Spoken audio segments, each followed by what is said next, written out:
नमस्कार। आज की बड़ी खबर केंद्र सरकार के कर्मचारियों और पेंशनर्स से जुड़ी हुई है। 8वें वेतन आयोग को लेकर चर्चाएं तेज हो गई हैं और सबसे बड़ा सवाल यही है कि अगर यह आयोग 2028 में लागू होता है तो कर्मचारियों को कितना एरियर मिल सकता है। 7वें वेतन आयोग का कार्यकाल 31 दिसंबर 2025 को समाप्त होने वाला है और इसके बाद सभी की निगाहें 8वें वेतन आयोग पर टिकी हुई है। सरकार 8वें केंद्रीय वेतन आयोग को लेकर टर्म ऑफ रेफरेंस को मंजूरी दे चुकी है और न्यायमूर्ति रंजना देसाई की अध्यक्षता में समिति ने काम भी शुरू कर दिया है। आयोग को अपनी रिपोर्ट देने के लिए लगभग 18 महीने का समय मिला है। पिछले अनुभवों को देखें तो रिपोर्ट सौंपे जाने के बाद सरकार को सिफारिशें लागू करने में 3 से 6 महीने का समय लगता है। ऐसे में विशेषज्ञों का मानना है कि 8वां वेतन आयोग 2027 के अंत या 2028 की शुरुआत में लागू हो सकता है। हालांकि अभी तक सरकार की ओर से कोई आधिकारिक तारीख घोषित नहीं की गई है, लेकिन कई वित्तीय विश्लेषकों और रिपोर्ट्स में यही अनुमान लगाया जा रहा है कि एग्जीक्यूशन में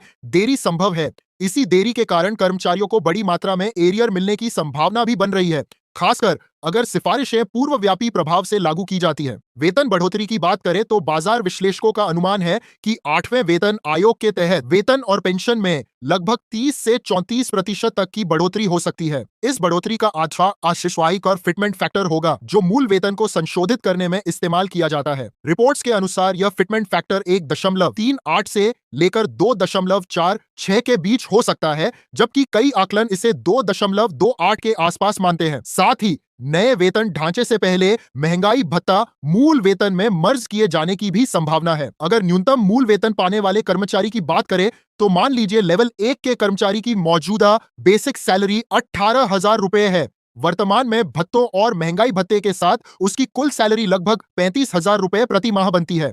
यदि 8वें वेतन आयोग के बाद बेसिक सैलरी में 34% की वृद्धि होती है तो उसकी संशोधित ग्रॉस सैलरी लगभग 46,900 रुपए प्रति माह तक पहुंच सकती है, यानी हर महीने करीब 11,900 रुपए की सीधी बढ़ोतरी। अब अगर आयोग को जनवरी 2028 में लागू किया जाता है और इसका लाभ जनवरी 2026 से दिया जाता है तो कर्मचारियों को 24 महीनों का एरियर मिलेगा। इस हिसाब से न्यूनतम वेतन पाने वाले कर्मचारी को केवल सैलरी बढ़ोतरी के कारण ही लगभग 2,85,000 से 3 लाख रुपए तक का एरियर मिल सकता है। उच्च वेतन स्तर वाले कर्मचारियों के लिए यह राशि स्वाभाविक रूप से इससे कहीं ज्यादा होगी।